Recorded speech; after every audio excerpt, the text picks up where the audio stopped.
Hi guys, how are you doing today?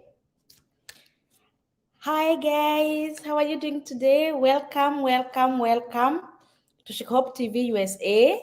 My name is Shiko Hope and this is your home of hope. Guys, where are you? Can you see me? Can you hear me? Where are you? Where are you? Welcome one, welcome all. Let me see if you can hear me, if you can see me. Oh, I can see 27 eyes. Guys, muko aje? Welcome back to your home of hope. This is your home of hope where everything is possible here. We say no giving up. We always keep hope alive. I have missed you. The last time we were alive, it was last year. Happy New Year. Happy New Year, guys. Oh my goodness. This is amazing. I have missed you and I'm like, hey, lazima to catch up. Sindio, thank you so much. I can see so many people were already waiting for me for the session to start. Benjamin Anyango, I see you. Deborah, Grace Wairimo, Achieng Opio, Ojong Stella, Kachu, Sevi Bill, Eva Mombi, Eugene Safari, Shakira Birabo, Waboy, Esther, Edith, Kenneth, Trufena, Margaret, Halimali, uko aje? Are you back to Kenya? Anthony, I see you. Kachu Charles, Gladys, and Ishege. Hey, thank you so much, guys, for tuning in. Wageshi, Crispin, and Wabuige Tau. Thank you so much, Joshua. Wow. Okay, before we start, I would like to tell you we have a lot to catch up today concerning DV updates. Any DV 2022, DV 2023, and DV 2024, guys. It's just around, it is just like 6-7 months, and then we go to DV 2024. So it is never late. Before we start, guys, let's do as usual. Whenever we come live, we like the video and then we share the links with our loved ones so they can tune in and we share together, right? Let us take like 2 minutes to share the links. Just share links with my loved ones and I want them to join in. Let's do this in the next 2-3 minutes and then we start today's live session, right? Yes, let's do this, guys. And we are going to take a short break as we enjoy this music, which we are going to talk about today, because today we have a lot to catch up. Let me try to catch up here, to set this. Chrome tab. Okay. Let's enjoy as we share the link.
Dena wakwaga ya korea ya konywa na kuosha kweuka yaga kuriwe kamoya na dena agaketera murata doka make murata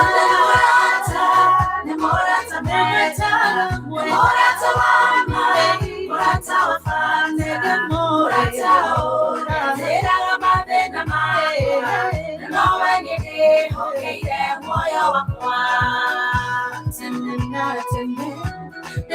Murata, Murata Mwega, Murata Wafata, Murata Wama.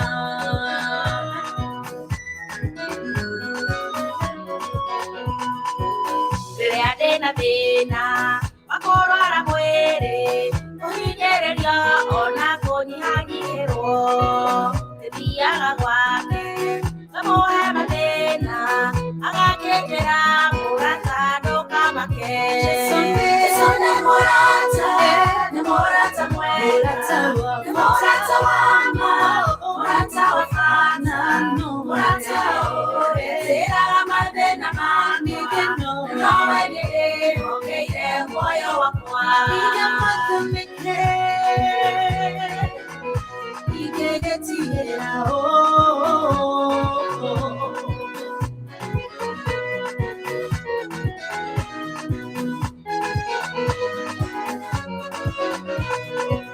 Amatara Makwa, Amadena Makwa, Wadena Mora, Tosio, Aquatiso, Anita Nawedoa, Aikeria Mode, Agena, Karedia Motore, Morata, the Morata, Morata, Morata, Morata, Fane, the Morata, Zera Madena Maya, no when you gave, okay, then Moyo Aquat.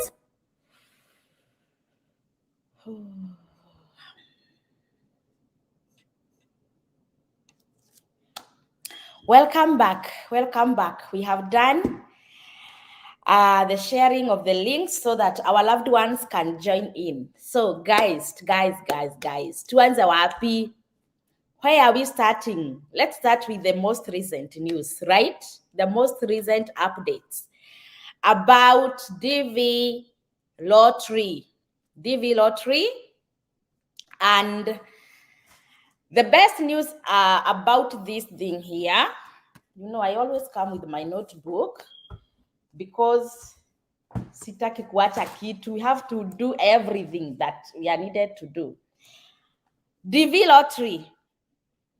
We were here last year in October, and we were doing the DV application, and that was DV 2023 application. DV 2023 application was done in the year 2021, and the results are coming out this May. We are in February. We're just counting March, April. In less than 2.5 months, the results will be out. DV 2023 results will be out in May 7th. And that's when we are going to come live here and we celebrate the good thing and the many miracles that our good Lord will have done unto us. So if you did participate in the last year's DV application, I hope you are ready. You are already safe with your confirmation number. In 2.5 months, we'll be here checking results. Hopefully, you'll be among the selectees. And when we were doing the application last year, we were like, do you have a passport? Do you have a passport? Do you have a passport? And many people were locked out because they didn't have the passport by the time of DV application last year. But we have some good news. The news that just came in yesterday, was it yesterday? Yes, is that passport will no longer be a requirement when doing DV lottery. Hapa inahitaji makofi kidogo because passport requirement was a hindrance to many applicants because it was a requirement, but now that requirement is removed. The passport requirement is removed. That means that anybody who is willing to apply for a DV will just do that. What you are needed to be, you will be just the passport photos and the education minimum requirement. That's all. Passport requirement is no longer there. Hopefully, they are not going to appeal and take it back. But as we are saying, as we are doing this video, passport requirement is no longer needed for DV application. So if you don't have a passport, I hope they're not going to appeal and put it back. When we were doing our own application in 2016, it was not a requirement. We were not required to have a passport by that time. After we did the application in 2016, we received the news in 2017. We came to America in 2018. That same year, it's when the passport requirement was put in place. So from 2019, DV 2019, 2020, 2021, 2022, 2023, those 5 years was they were years of passport requirements, but now it's no longer a requirement. We can pick a makofi kidogo because of that requirement. So let's wait. Maybe in October, they'll be still having the same stand that passport is no longer a requirement. Hapo aje, watu wangu. Let me continue reading your comments here, and thank you so much, Eva, the Moauras, Unique Gadu, Blossom Boomers, Anthony Macau, Petronila Ondoro. That one is the most recent news about DV. But we don't know. After these May results, maybe you are there and maybe you applied without a passport, because I know maybe someone was like, let me try my luck and apply without a passport. Let's wait and see how it will go for those who apply for DV 2023 without a passport. Let's wait and see about this year's results. Let's see if it will be a requirement or not. But so far, so good. No passport in DV lottery. Hi, Blossom Boomers. I see you, Estelle and Petronila Ondoro. Wow. So, guys, kwani hamna maswali? But it is good. I don't want to... Will the draw be backdated? This is Mason's Empire. Will the draw be backdated? Backdated how? The results will be out on May 7th. On May 7th. So no change in dates, no nothing. But if you're asking about the passport, I don't know if they will look for the passport requirement during this year's results. Let's wait and see how it will go. But so far, so good. But don't be that happy, guys, because once the results are out, you need to fill the DS260 form, and it needs a passport. The DS260 form needs you to have a passport. Not only you, but even your derivatives, your dependents. That is your spouse and your kids. And it is advisable you have the passports ready so that you can fill the DS260 form early and submit it early. And this will affect the date which you'll be interviewed, or the day that your case will be current, which we are going to discuss next after I read this. Few comments here. Karo Wanjiro, I see you. Diana Mwaneki. Diana Mwaneki, unasema aje? When are we seeing Baby Faith? Wait for her. She will be here soon. Lucy Chege, how long does it take for the US ukiolewa na US citizen? I understand it takes less than a year, but it depends with the state. I have some friends who got married in 2019 and the spouses are not yet here, but they will just be here. I think because of the backlog and everything, but initially it was taking a year or less than a year. Betty Tan from Judah. Thank you so much, my dear. What is the estimated number of selectees for DV 2023 Kenya? Each and every year in Kenya, the DV selectees are approximately 3,000. It is 2,900 and 990 something, 980 to 2,997. So it is approximately 3,000 in Kenya. Requirements za kujaza DS260. The requirements of kujaza DS260 is passport. Yes. Passport for each and every dependent on your case. Each and every dependent on your case. Someone here is trying to reach me. Kidogo, guys, 1 minute.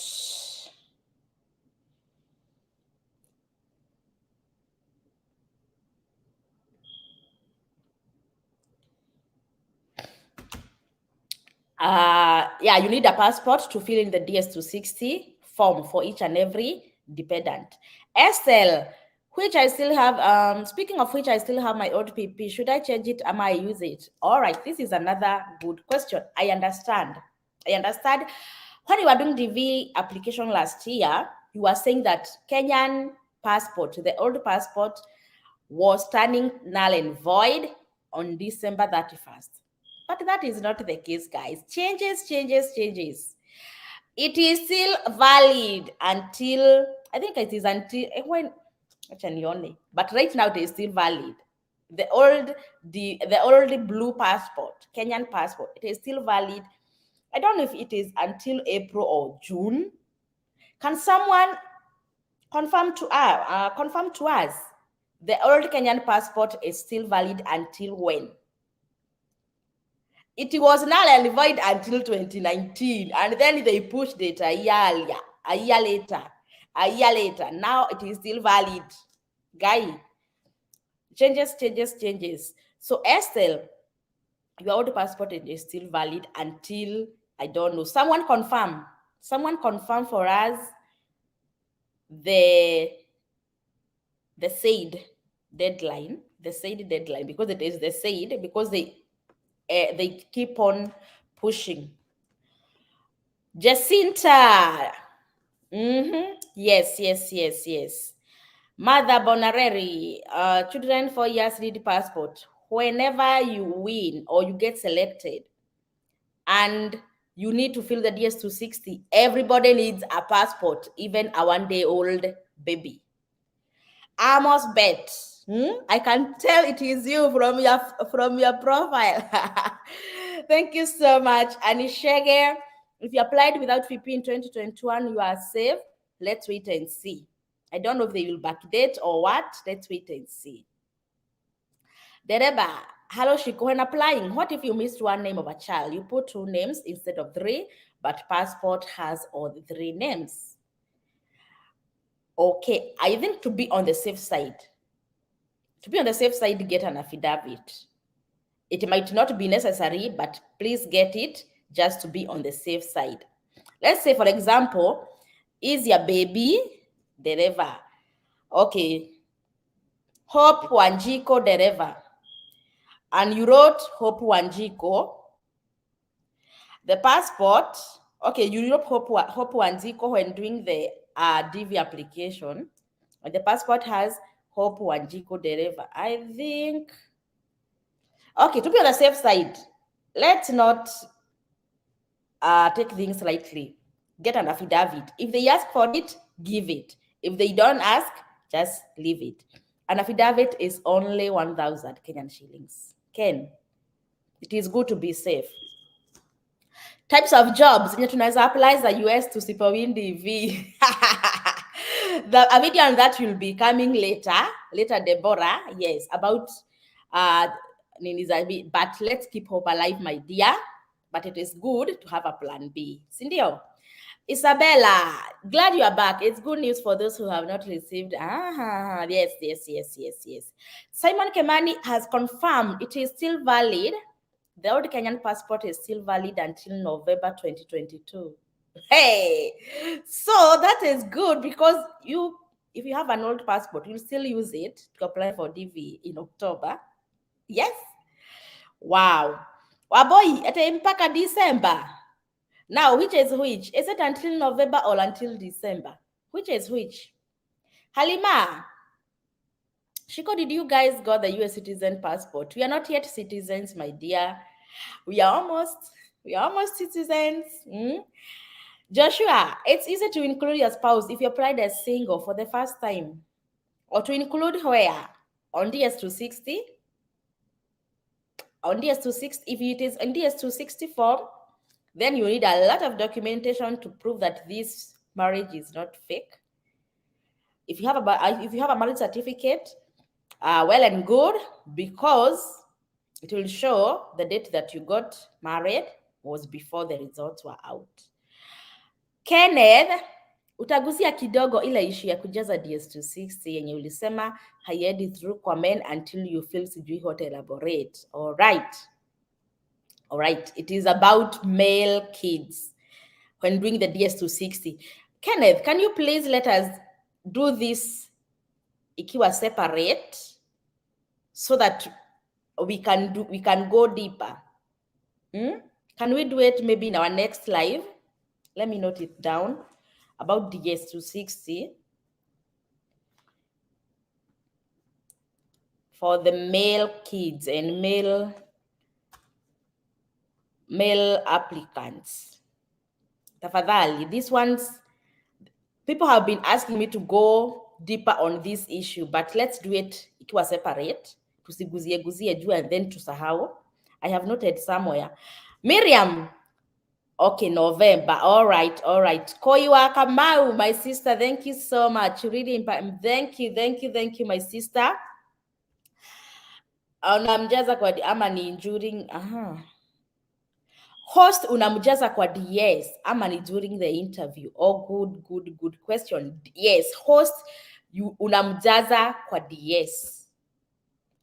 So right now you should be now interacting with the people in America. Tell them, guy, you know what, my friend, I applied for DV. In case I win, can you host me? Can you provide me with the needed documents? Sasa hizo ndizo zingekuwa story. Right now, with your friends who are in Maju, you could now be talking those stuff. Sio kuuliza sino ikaje? Unauliza baba ya sino and then unamuguzia nili apply green card. Can you host me? Can you host my family? Are you comfortable providing the documents, which I'm going to talk next?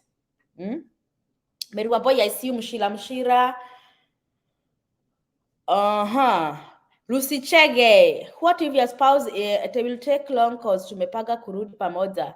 Lucy Chege, what if your spouse is in Kenya? Will it take long cause tumepanga kurudi pamoja? Lucy Chege, unauliza aje? What if your spouse is in Kenya? Will it also take long cause tumepanga kurudi pamoja? I think Lucy Chege, you are a PR or a US citizen and you are in Kenya and you want to go to US with your spouse.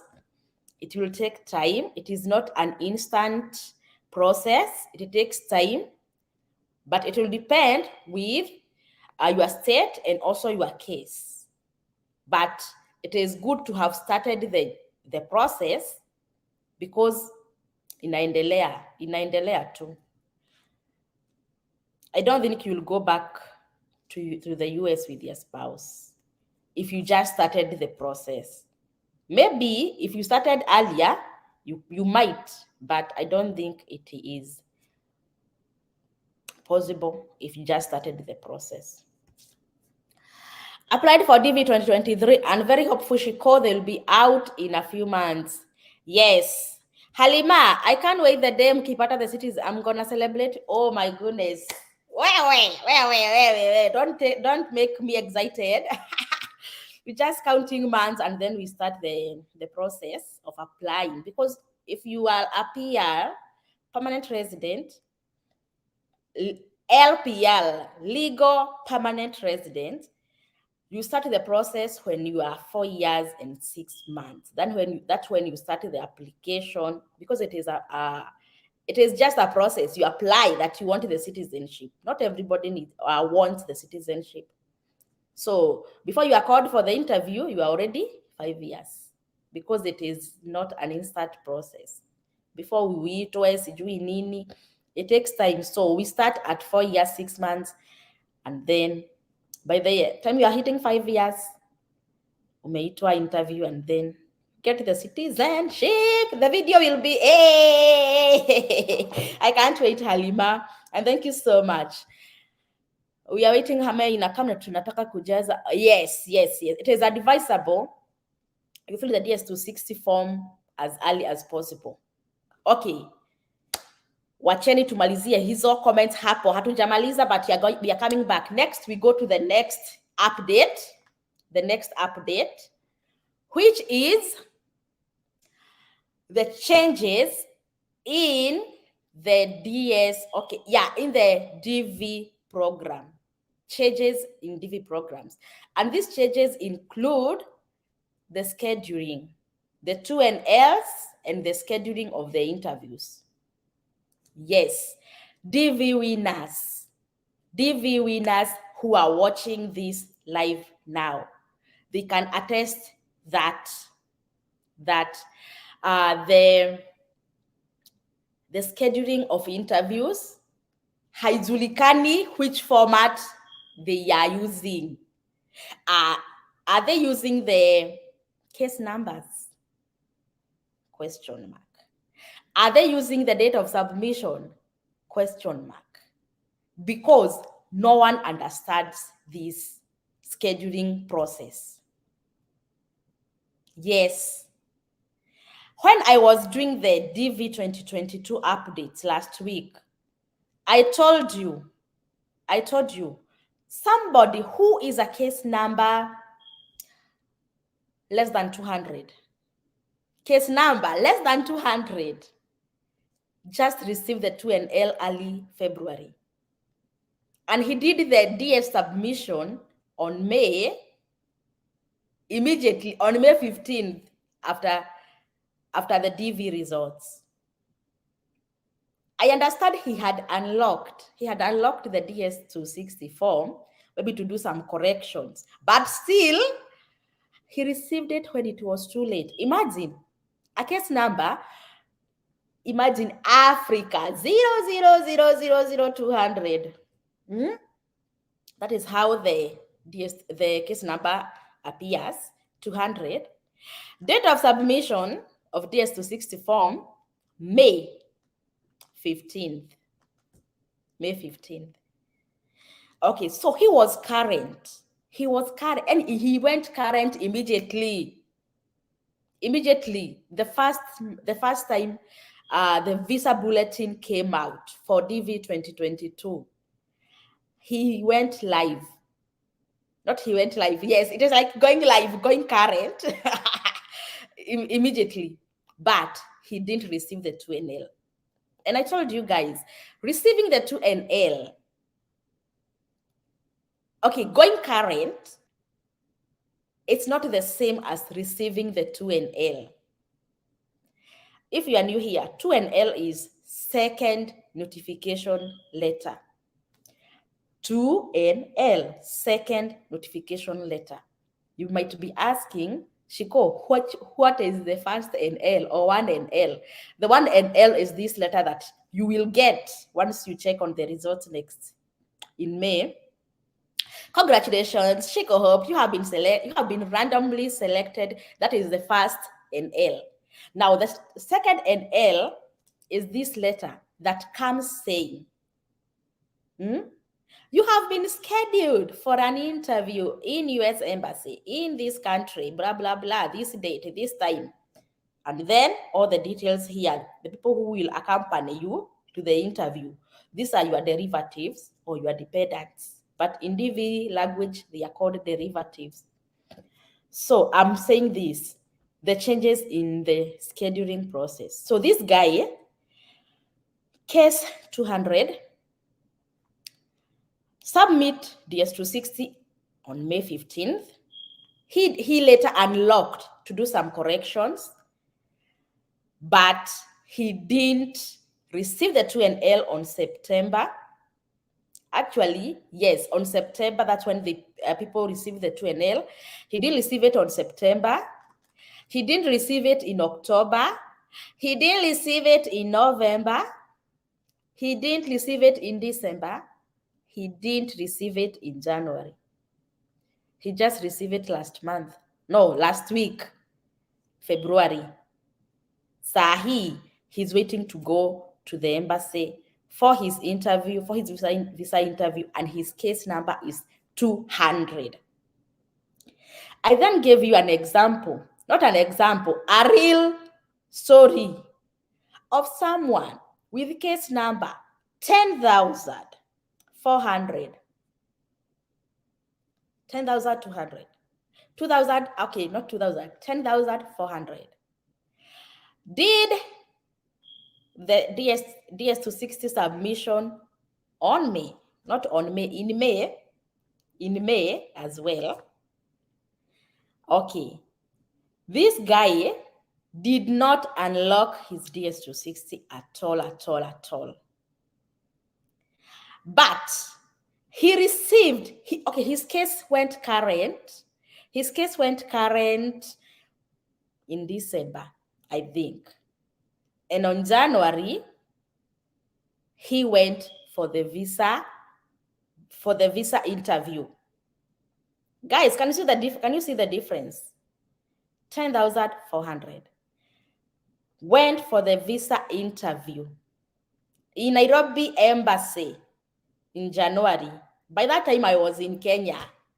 And I surprised him at the embassy. I was like, hey, siwezi kosa kuendea hii. Hey, hii tunaendea sisi wote. And he got the visa together with his family. And as we are speaking right now, he's like 2 weeks old in America. Alifika hata ashaanza job. So, see the changes. Between the two case numbers, the 200 and the 10,400, who would you think will get to the embassy before who? The number 200, obvious, right? But he unlocked the DS260. I think that is what made the delay. But even unlocking, still, those are too many months to wait. September, October, 1, 2, 3, 4, 5, 6. 6 months. Just because you unlocked the DS260 form. So what does that tell you? Tufanye hesabu tu. What does that tell you? Unlocking of DS260 in a course delay. That is one thing, right? So what can we do not to unlock the DS260? Yes, we understand we're supposed to fill the DS260 as early as possible, but we also understand that you need to fill it correctly. Usiende haraka, unajaza, pap, you submit, and then later you realize, oh, I made a mistake. I have to unlock the DS260 and do some correction. That one will delay you. Imagine 6 months. 6 months is the best thing with this guy is this, that he is a low case number. He is a low case number. Imagine igekuwa if he's like 30, 40,000 and then unlock the DS260. And then it will take 6 more months for him to be scheduled. DV itakuwa imeisha and tumeingia for the next DV, right?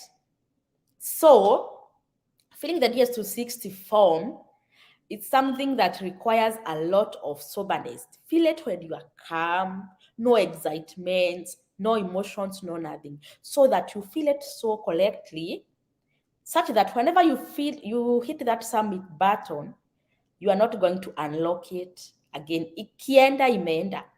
Don't unlock it. Unlocking and unlocking, it will delay your case. So this guy is waiting to go for their interview next month, and the guy in 10,400 is already in America making dollars. Can you see the difference? Can you see the difference? Yes. All right. I would like to follow your comments here.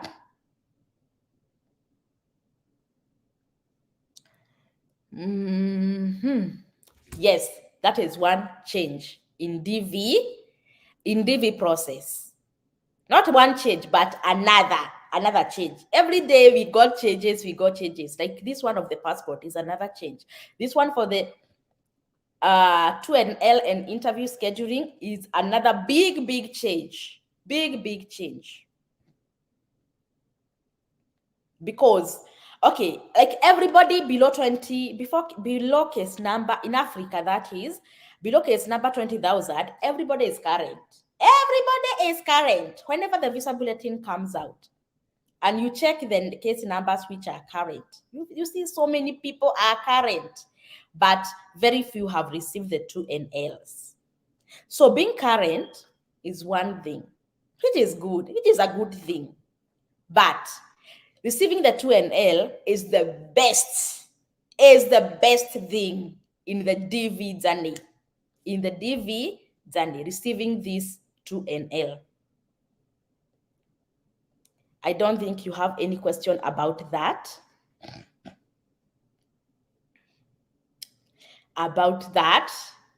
So whenever you have been selected, tukiangalia result in May this year, when we'll check the result in May this year, just remember, fill in the DS260 on time, that is 1 plus, and then fill it correctly so that you can avoid unlocking of DS260.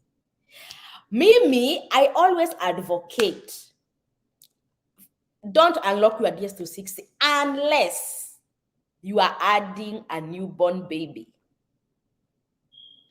Unless you are adding a newborn baby. Imagine filling the details. Just come as CC. We filled our DS260 in 2 weeks. Yes, our family was big, 5 people. Filling DS260 for each and every one takes time, but we had to make sure that it is the correct information. You have to go through it, proofread. And we filled our DS260. Okay, we were case number 8,000. We went, we got the result in May. We didn't have passports by that time. Passport was not a requirement, but it is a requirement to fill the DS260 form. So we didn't fill the DS260 in May. We didn't fill it in June because they, as you know, Kenya, na passports, kizungumkuti, it took us 6 weeks to get our passports ready. So we filled the DS260 in July. And it took us 2 weeks. But after that, we were good to go. We never unlocked the DS260. We never. And our case, we were late. We were also late for the 2NL. Yes, we were also late. Our case went current on October. In October, we were supposed to go for the interview in October. No, not in October. Yes, we received it went current in October. The visa bulletin came in October and we were like, oh, we are current. So we were supposed to go for the interview in November, which we didn't. We didn't receive the 2NL for the November interviews. We received the 2NL for December. So we were late for 1 month. And the people that we were going to the interview with were people who are way behind us. The case numbers were way behind us. Like 12,000, 15,000 were scheduled at the same time because we were late to submit the DS260. But you see, it was better to be late to submit the DS260 than to submit and then unlock. You get me? So we were late for 1 month. This guy was late for 6 months. You see the difference? So that is it. Fill the DS260 on time and fill it correctly, and then you leave the rest to God. You leave the rest to God. So even if we celebrate that passport is not a requirement, just remember it is a requirement when you are filling your DS260 form. When you are filling your DS260 form. So my advice is this. Yes, apply without a passport, but make a point of getting one before the results are out, because it will delay you.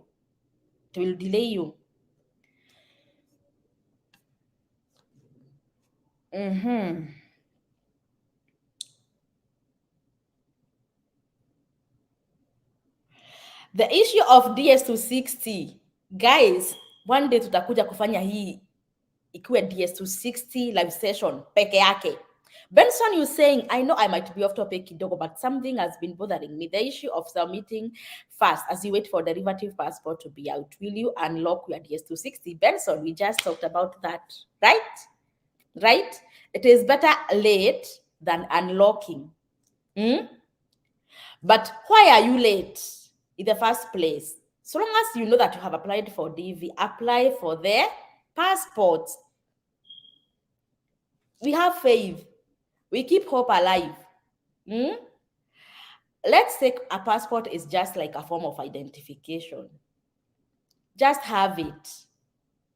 Anytime you get selected, maybe you'll not be selected this year, but maybe next year, but you have your passport with you. And a passport takes 10 years to expire. 10 years Mungu atakuwa ametenda, right? Hey. So, wacheni tukue tu watu DV imetuingia. Be ready, be set. Unlocking it in a delay, you are scheduling, you being scheduled for the interview. Like our friend here, case number 200, who is still in Kenya, waiting for the interview. Case number 10,400. The same year, DV 2022 is in America making dollars. See the difference? See the difference? All right.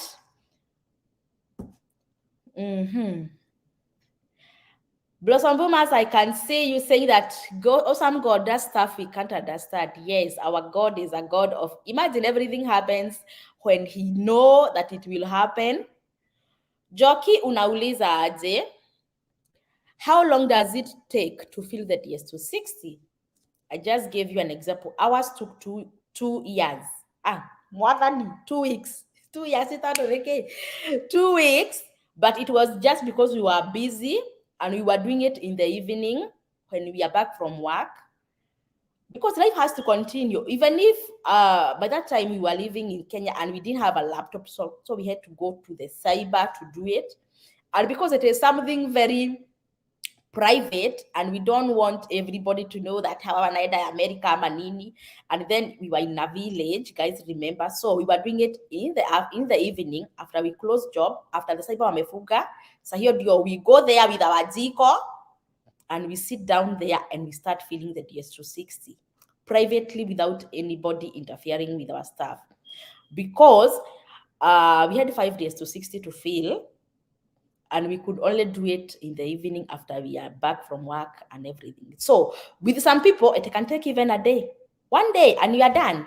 For example, if you are single, you can do it at the comfort of your home. If you have a laptop, don't use a phone. If you have a laptop, you can do it at the comfort of your home. Fill your DS260 very calmly. Make sure everything is good. 1 day, uko sawa.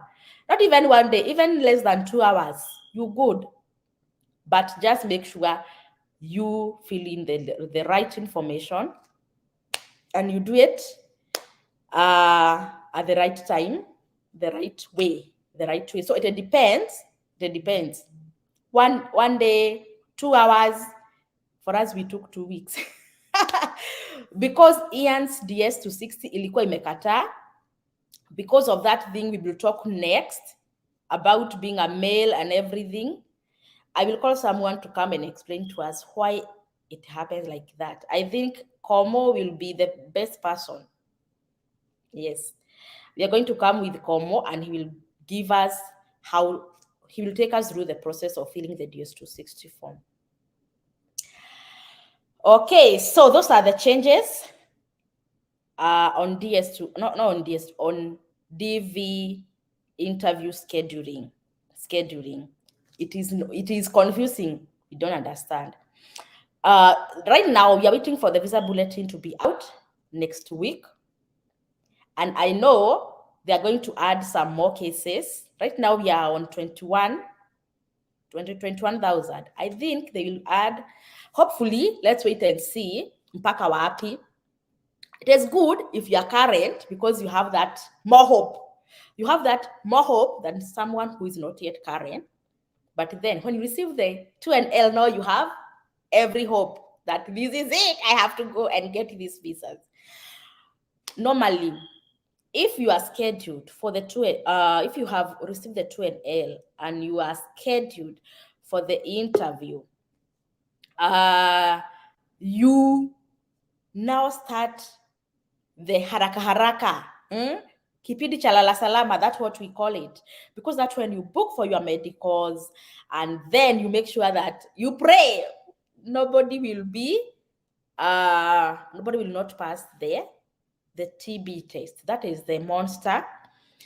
And let's go to the charges. Because that is one thing I have noticed lately for these new winners, who just received the 2NLs.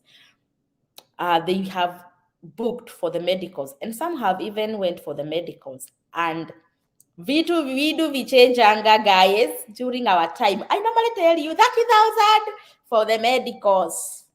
That's what I normally tell you. Vidu vichenjanga. Right now, dollar iko juu.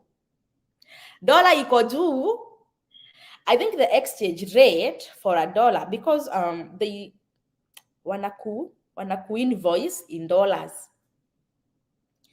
So they can decide, okay, they can do the amount, and they say for the medicals, your total charge is $330. That is US dollars. Ukifanya with the exchange rate, right now, it is at 113. $1, 113 point something Kenyan shillings. So imagine 330 times 113 point some cents. How much is that? There is a winner who went and he paid 42,000 Kenyan shillings. Another one was invoiced 43,000 Kenyan shillings. Vindu vichenjanga. Dola imepanda. Dola iko juu. Na dola ikikuwa juu, the more money you pay in Kenya shillings. So, where you have been read, maybe kuna watu wanachukuaga notes and they said, Mishiko, I'm here with my notebook. These are the notes that I took today in the live session. And hapa uchange ama uandike into bracket, depends with the exchange rate of the dollar or in that season. Right now, dollar equals 113. Imagine 42,000. Luckily, that guy is a single guy. Now imagine someone who has a family like Shiko, 5 people. 42 times 5, how much is that? Watu wa mahesabu, mimi hesabu niliaguka nikachukua mguu juu.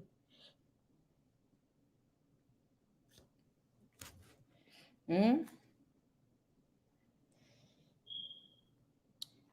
42 times 5. Chatuone, hizo ni pesa gapi? 42,000, that is times 5. Gidi magana meri, 210,000 for medicals. A family of 5. A family of 5. There is my friend whose family, and you guys, you watched her during the meet and greet. She is a mom of 6. So plus herself and the hubby, those are 8 people, times 42,000. Tufanyie nani, my friend mahesabu. Times 8. Guy! 336,000 just for the medicals. And then just know that visa fees, ni hivyo tu. They will invoice you in dollars. Visa fees 330. 330 visa fees times the same amount of dollars. So that is another 336,000 for my friend. Sasa imagine hiyo ni pesa ngapi? And Mungu asaidie you get the visas. That one is not a big deal. in just a matter of time unazirudisha na zingine juu. Unazirudisha. Sasa imagine if you didn't do anything right. Maybe you have some ish. Oh my goodness. I wish wasiulize hii. Hawatanipea visa. Maybe you did something. You lied somewhere. Uko na that kanini. Kakushikilia. Kai, woi, wasiguze hapo. Because wakiguza hapo, denial. And then you have spent this amount of money. Loss. Loss. That's why I normally tell you, guys, let's do this thing truthfully, so that whenever you are going for the for the interview, you get the visa. At the medicals, having TB is not your fault. But if it is something that you can prevent, just do it. Anthony, we got married 12 years now, blessed with 3 kids, but not a church wedding. I have a affidavit of marriage. Must I have a marriage certificate? Yes. Affidavit of marriage is not a proof that you are married. It is not a proof that you are married because haina the seal, the government seal, but the marriage certificate has that seal. So anything that does not have the government seal is not approved. The same thing with birth certificates. It must have a seal that this is a government issued document. Yes, Anthony, tafuta. All right. People are asking more about DS260. I think the next session tutaongea mambo ya DS260. Purely DS260. Purely DS260. So whenever the results will be out, we will be set with the knowledge about filling the DS260 because we want to fill it as fast as possible. Yes, and correctly, that is.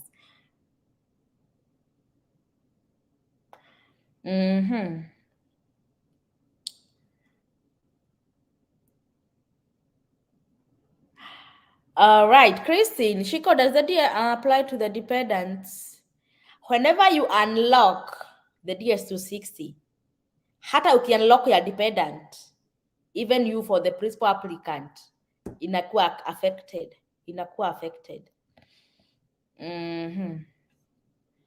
Haruna, from Ghana, please, do you have Muslims around your place and mosque? Yes. There is a mosque just like 20 minutes from my place. And then you're asking this, who is qualifying to host you in the US? Does number of years determine? No. Anybody who is in America legally can host you. I did a video about my first hosting, although it was not from the embassy. I was just an Okoa Jahazi. But I hosted when I was only 4 months in America. 4 months.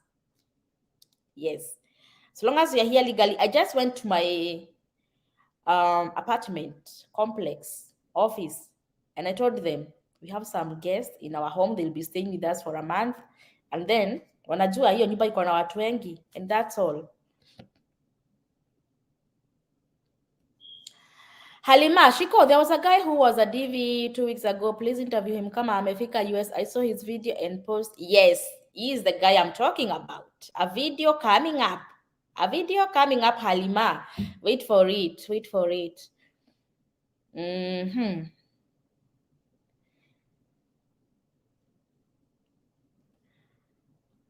All we do is God's plan. Let's wait for the best. Come may pray for us that we can join you Hapo, Texas. Exactly. I pray for you each and every day.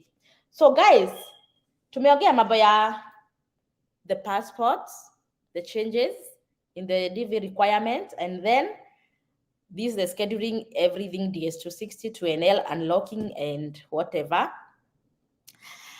Let's go now to our number 3. This is about hosts. So, wale ulikuwa umetumia link, waambia wakaribie, stories za hosts zimefika. In the next 1 minute, tuongee mambo ya hosts. Joy McKenna, I see you. You are okay, Shiko. The vibe is thank you so much, my dear Joy. Unauliza, so you mean by the time I'm waiting for the result this mean niweze kushughulikia? Yes. If you have that faith in you and hope that God will do it for me this year, get the passport for your babies wenye ulijaza kwa DS260. Get them. Be set.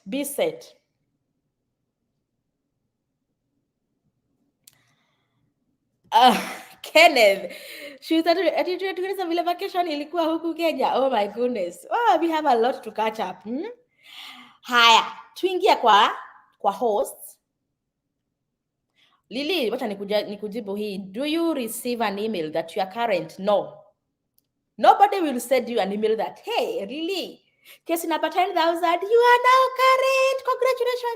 Congratulations. No. That's why you're supposed to keep up with the VB, visa bulletins.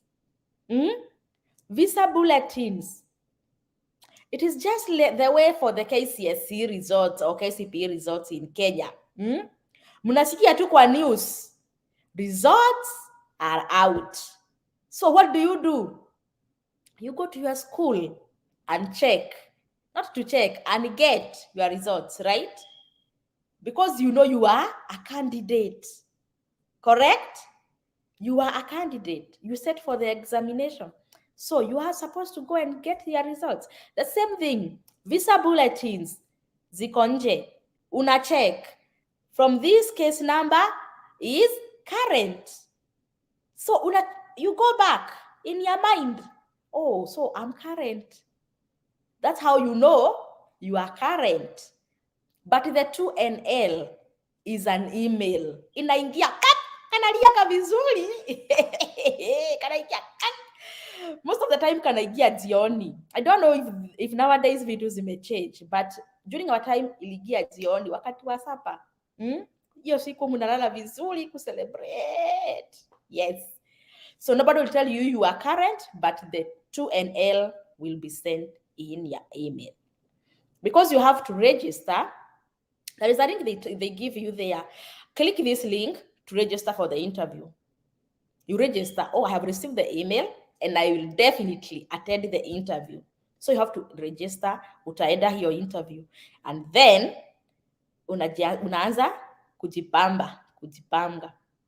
Host in the DV journey. And this is a very, I don't say exciting, but hosting is one of the complicated issue with the DV journey. One, it is because your host has to be someone who is in America legally, has to be a legal permanent resident, like Shiko. Shiko is a legal permanent resident. Or he has to be legal permanent resident or a U.S. citizen. A U.S. citizen. Those two people can host you willingly. It is not a must they host you, but willingly. Come to me, tell me, Shiko, I applied for DV. I don't know anybody in America. I only know you, Shiko. Kindly, will you host me? If I'm willing, I will just tell you, yes, why not? I will host you. If I'm not in a position, I'm like, I'm sorry. I'm not in a position to host you. I wish you all the best. So you move to the next person and ask if they are willing to host you. So it is not a must they host you, if they are willing to host you. So many factors can lead to you being hosted or to you not being hosted by somebody.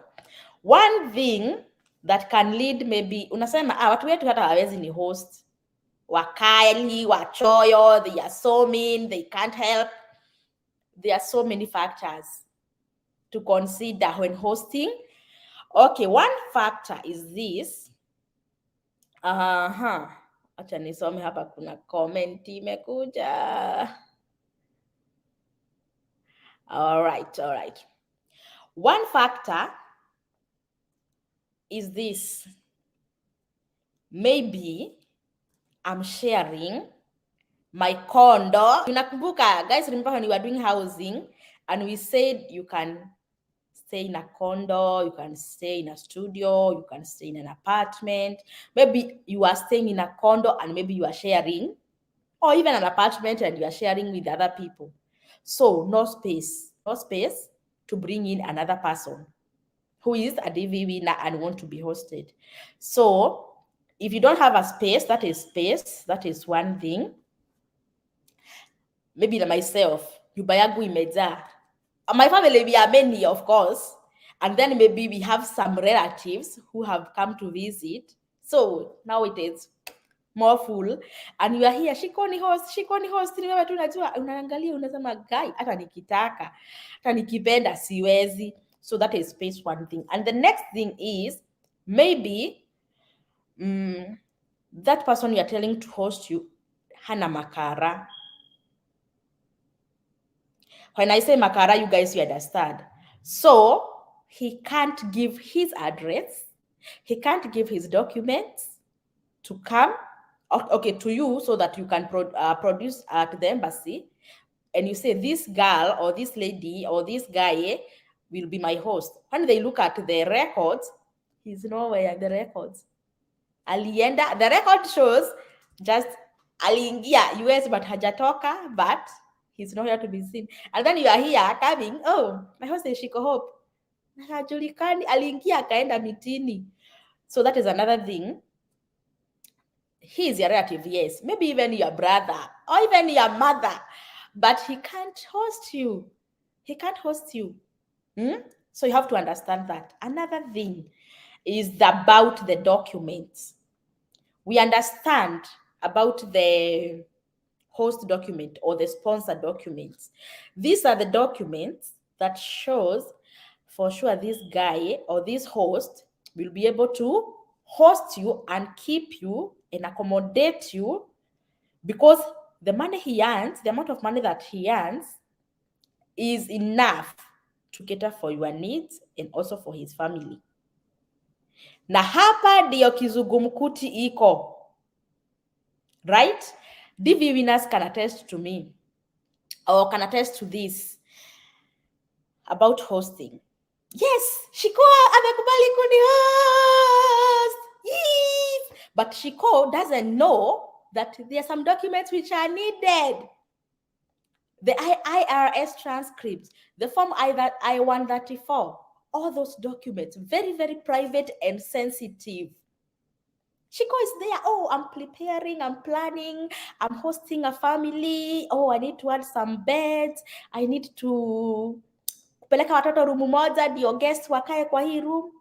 And then all of a sudden, Shiko, can you send me this? And when I look, IRS transcript. What for? This is my life. What do you want my documents? Uone venye na earn. This is something very private. How much I earn, how much I make. Many hosts wanabadilisha. They check the yama. Siwezi kupea.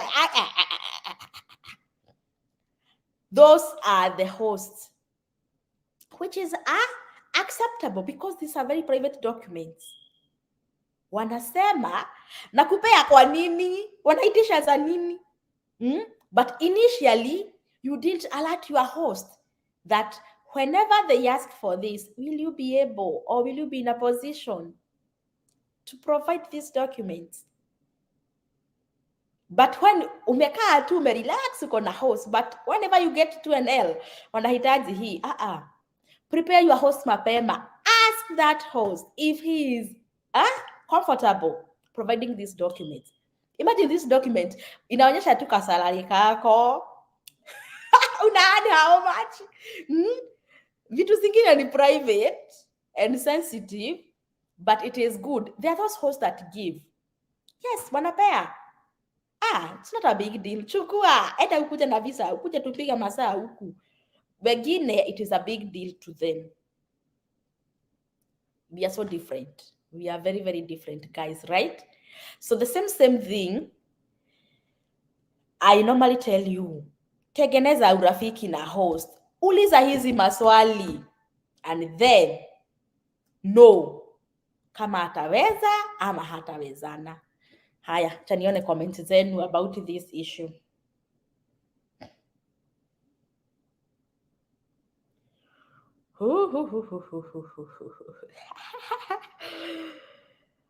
All right. Kuna mtu hapa ananichokoza. Okay, let's remain here on this host thing. I'm always afraid of it. Eli Kenya. Yes. The hosting thing is complicated. Very complicated. And I remember there is a video I told you guys, start praying for your host. Remember? I remember that video was after we finished doing the DV lottery, right? After we finished that, nikawabia, now start praying for your hosts. Many winners are stranded. They don't know what to do because the host is there. Amekuwa wakiongea, but now katuenela kameingia pap. Host change mind. But we have a solution. Not we have a solution. There is always a plan B. In the DS260 form, there are two people who are mentioned. These two people are the host and another one who is called a sponsor. Those are two people who are mentioned. This host is that person who will give you his address, his information, that is his address, his names and everything. This is where you will go. He will accommodate you in his home. And then the sponsor. The host can be a host and can also be a sponsor at the same time. Okay? Get this and get this clear. A host can be a host, akuweke kwa nyumba yake, and a sponsor akupe his documents to produce at the embassy for your interview. Or you can have two different people. A host, huyo ni mwenye amekubali kukuweka kwake, amejipanga, okay? And another person who will act as a sponsor, who will give you the documents to provide at the embassy. Okay? So, no need to worry that much. Because your host amesema is not comfortable providing these documents. Look for a sponsor. The worst can happen if the host go mute. Yes, he was willing to host you, but after this news of documents, no returning calls, no returning texts, he is mute on you. Now, the problem is, even if you get a sponsor, where will you stay? Because most of the sponsors wanna provide documents, and that is it. Wejipange kwenye utaka. But here are the documents. So, guys, can you get me? Can you get what I'm trying to say? Go back to your host. Tell him, I don't need the documents. I don't need the documents. Nah. Sasa kitu kidoka documents ni kitu ya kukasirikia.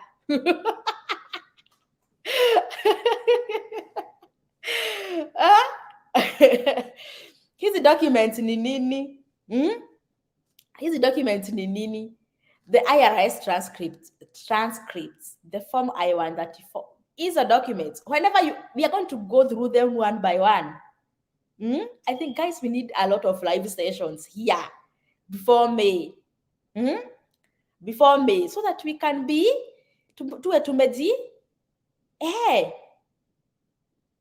so you can get two different people, host to host you and a sponsor to provide these documents.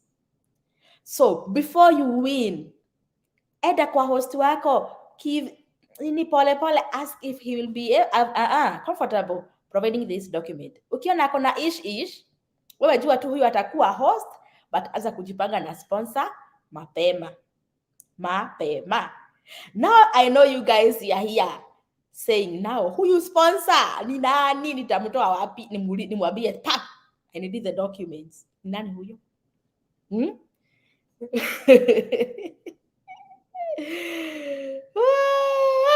Halima unauliza, Shiko, I have a sponsor kabisa, will you host me? Na unacheka. Halima, hebu win my dear. I was willing to meet you, but you know what, you came to Dallas and then you are going to Kenya. Tukapotea no, tukifanya kalaivu kamoja hapa tuseme we are with Halima. All right, so guys, let's go back to this serious business about hosting. Hosting, can you as a DV winner, hosting inaweza kukula kichwa. Benjamin Onyango, nimekuona unasema atesponyeni Shiko. The sponsor will give you these documents, but who you sponsor utampata wapi? Umwambie, you know, I have a host, I'm just looking for a sponsor who will provide me with the IRS transcripts, and it is hard small. Ni gumu kidogo. It is hard small. But everything is possible. Everything is possible. If you are there and you have a host, but the host is not willing to provide you with the necessary documents, don't give up. Keep that host. We can look for a way to get a sponsor. I normally tell you guys, we always pray to God to lead our ways, to show us the right way to go. We have some good people.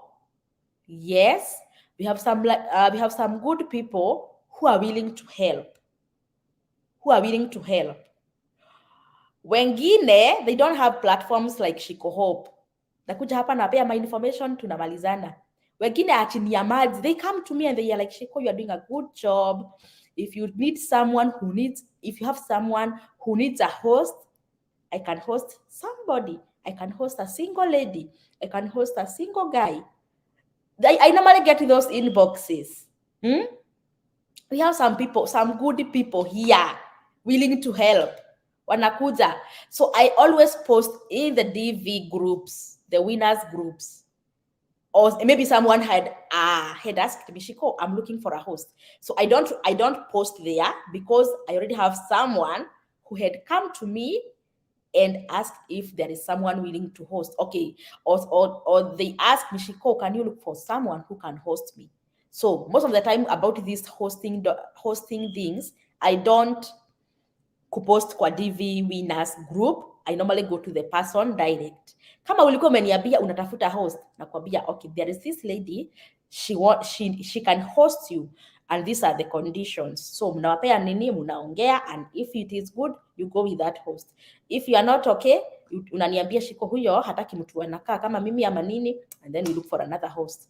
So don't worry about this hosting. Most of the time wengine are like, I have a host, but I don't have a sponsor. So those are the majority of the cases that I'm handling right now. Hey,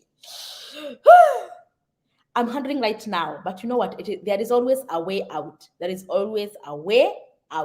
However, cancel your dream to go to the American or whatever, to achieve the American dream just because of a small thing. Hii kitu is very small. God has brought you very far. He got you selected. He provided you for everything. You are current. You are waiting for the 2NL. And then, pap, unakatishia nini? No, God can't allow that to happen. So if you are there, you have a host not willing to give you the documents, keep the host, but inbox me tujue niaje mambo ya sponsor, si ndio? Sponye Benjamin Sponye Nishiko. No, I'm not a sponsor, but I have some people willing to sponsor DV winners. Willing to sponsor DV winners. Okay? The same thing with the hosting. It comes with conditions. Maybe I want to host you. I did a video here, and guys, I told you about the constitution, and majority of you are very positive. You are like, shiko constitution lazima ndio watu waheshimiane, si ndio? The same thing with the sponsor thing. Okay, there are some conditions. Which we will talk more when you come to me and you are already set with your 2NL, and then sponsor manenos inaingilia hapo. Many people willing to sponsor you. So that is an initiative that Shiko tangu nirudi nimekuwa nisilali nikiwashughulikia. Silali nikiwashughulikia juu ya hizi mambo ya sponsorship. And God is good. There is a light at the end of the tunnel. So thank you so much, guys, for coming. So those were the 3 main agendas we had today. 3 main updates. Okay, for the next some minutes, what are to some is the comments. Okay, Judy, unasema, what if you organize yourself and have money to rent an apartment? Do you need a sponsor? Okay, this is a very, very interesting question and a good one and a timely one. Okay? Uko na mado, Judy, uko na mado, umejipamba kujipamba. Shiko anasemaga apartment ni from 800. 1 bedroom, ama condo, ama ka studio. You need to afford. You know what? You can't go to the embassy and tell them, I'm okay, I have money. Because they don't indicate there on the DS-260 that you need this amount of money to go to America. That is not a requirement. So, Judy, this is what you can do. Get a host indicating the DS-260. Talk with your host. Tell your host, I don't think I will stay in your house for long. Maybe you can get me an apartment I'm able to pay before I start working. Many hosts do that all the time. Mtu anachukua apartment like ni yangu, but it is you who will be paying. Ina happen. Mostly for those people with big or large families, yes, because unashindwa watoto hawa wangu wote watatoshea nini? So unajipanga. There are so many people who are blessed. They come here with a lot of money. So Judy, tap into that blessing and talk with your host. But these documents you have to provide, and the host address and whatever. But hizi zingine unafanya tu chini ya, after you have arrived here, unapagana na your host. It happen like that. So nothing is hard. Inawezekana, Judy. Inawezekana. Okay. By the way, I'm told American churches support in quite a big way. I'm not quite sure though. American churches. Do you mean the Wazungu churches or Kenyan community? Ebu come again, sasa utuambie ni gani. Benja, for me, I am neither worried about a sponsor nor a host. In my religious organization, I can get one from any state, even though I have friends. Benja, uliniambia aje wewe? Uko sorted. Uko na wote. You are blessed. Rebecca, yes. Tutakuja. Okay. Simon, I get you. You telling me to speak in English. But you know what? My English disappeared once I went to Kenya. I went to Kenya and all my English disappeared. But I'm trying to, all my English, I gathered that English in 4 years. And then in 2 months, gone like that. Now I'm trying to recover. Simon, I get you, bro. We good? Let me try to speak in English. Yes. All right. But you know, some things are like tuko pamoja is like a slogan in Kenya saying we are together. Yes, we are together, Simon. Susan, amen, amen, amen, amen, amen. You saying I have a family friend who won green card over 15 years, so if they wanted to host, they can. Yes, yes. I just said it is a host willing. It is not a must. And we looked at the factors. Maybe they can't provide maybe the immigration status is not that. And then the space. Some people share apartments or rooms. So many factors to consider. Simon, I get you. All right. Okay. Umesema, you saying the American churches. Yes. The Wazungus, the whites, most of them, they really, really help new immigrants. And also some Kenyan community churches. And also, not even Kenyan community, Africa community churches, because I know Nigerians, I know some other South Africans. They really help one another. Christine, do you have to fill in host immediately? So what is Yes, in DS260, you need to fill the host details immediately, so they can know this particular person. Is he legally in America? Is he capable of hosting a DV winner? Yes, you feel it immediately. Thomas, oh my goodness, sorry, you saying that I'm jumping. Oh, yeah, can you kindly repeat your... Okay, from now I'm not going to jump any question, Thomas. I'm not going to jump. I'm sorry. I'm not niogope nini. I'm not scared of any question. Bring them. All right. Nyokabi, do you have to go to examination center to verify your KCSE before going for... No, nowadays it is done online. Nyokabi, very, very easy. Online. It is done online. Random.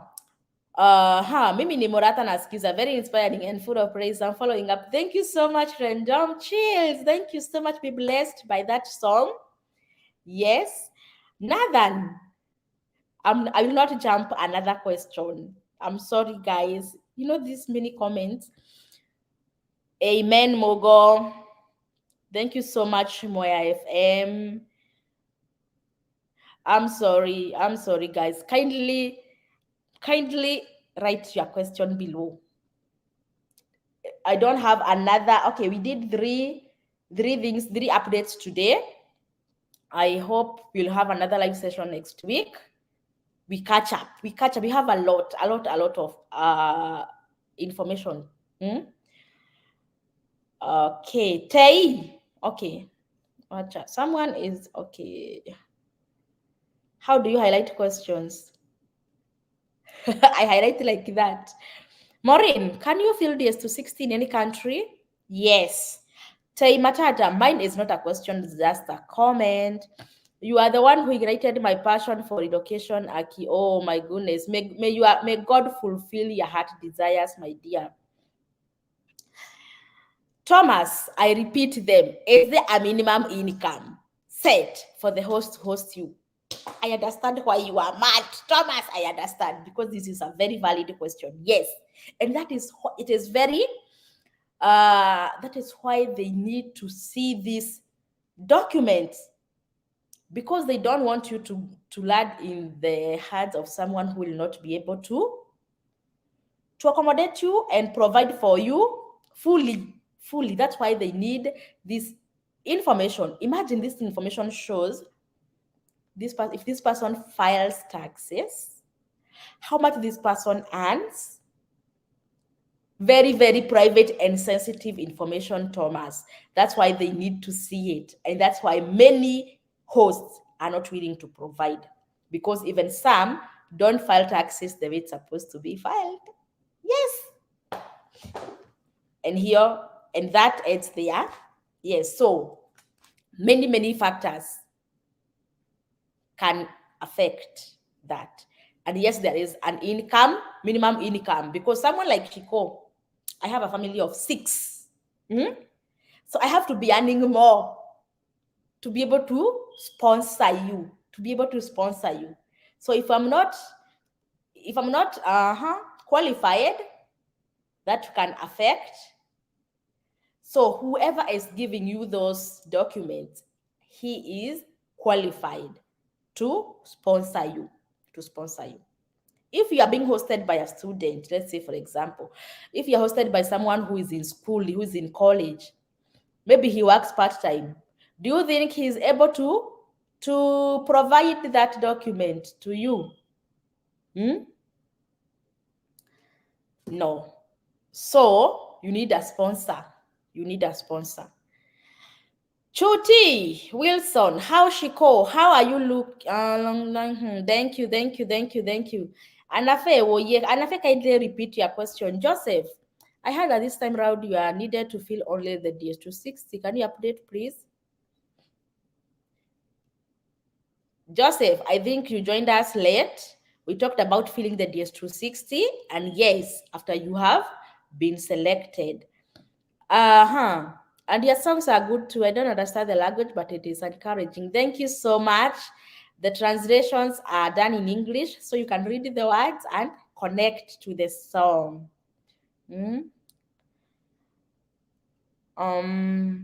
What happens if I don't have my daughter's passport when filling DS260? You need it because if you don't and you submit, you will need to unlock, and that will delay your case, because you can't be scheduled when you are already unlocked. And then if you have received the 2NL, you can't unlock your DS260 to add the passport information, and that can cause denial. Let me read something here. I know someone is all right, let me check my private chat here. Where is it? I can't see it. Okay. Kwan Gabino, where's Jerry and she? They are in school. What I was asking is about the DS260. Why do every page look similar? And is there any page you avoid to fill if they resemble? Nathan, let's answer this question in our next live. We said in the next live, we'll do DS260. We'll do it fully and thoroughly. Okay? All right. Immaculate Mwangishiko, relocate. Is it a legit company, please? Yes, we're coming to that. On the issue of relocate. You guys have been to my inbox telling me, Shiko, before I commit, tell me if my money will not sink. And I normally tell you guys, okay, this is what we decided, and a video is coming. It is being edited. A video on this is coming up because many people have doubts about this relocate thing. We decided, let me tell it now before the video comes. We decided there is like those people who paid, like, was it in December? Full money, 3 people. We decided let's process these cases, and once they are successful, they will come. Now these people, they will come and tell you, I did this. This is how long the process took, and this is the result. Is it successful? Is it not successful? So guys, wait for the video about this. If you have doubt about anything, don't commit right now. Let's process for those 3 cases. They paid a full amount of money. Let their cases be processed, and then after that, you will know how to go about that. Okay? Yes, a video coming up soon, maybe tomorrow, or that tomorrow is Thursday or Friday. Susan Botte, hi. Boga, you are doing a good job, Shiko. Anxiously waiting for. Oh, thank you, thank you, thank you, thank you, thank you. Thank you. Judy, I answered you. If you don't have high school level, which job should someone do to qualify? Help us. Okay. Anafe. This question, I can't tell you which job, because the jobs that qualify for DV, they are the same jobs that you need to have high school to enroll into those jobs. That's why when you were doing DV lottery, I said, if you want to qualify with work experience, go to www.onetonline.com and do the research yourself there. Because we looked for those, we did a video on the work experience, and we saw like many courses or many job experience or work experience needs you to have gone through high school. Onet Online has all that information. If you check, you will see if your work qualifies or if it does not qualify. Very hard to qualify with work experience if you don't have high school level. But do your own research, and if you go to www.onetonline.com, not .com, .org, onetonline.org, and check. Farida, thank you so much. Thank you. I have answered you, my dear Anafi.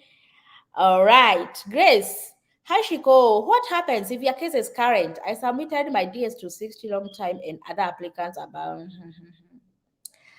If your case is current, I submitted long time and other applicants about my case has already received.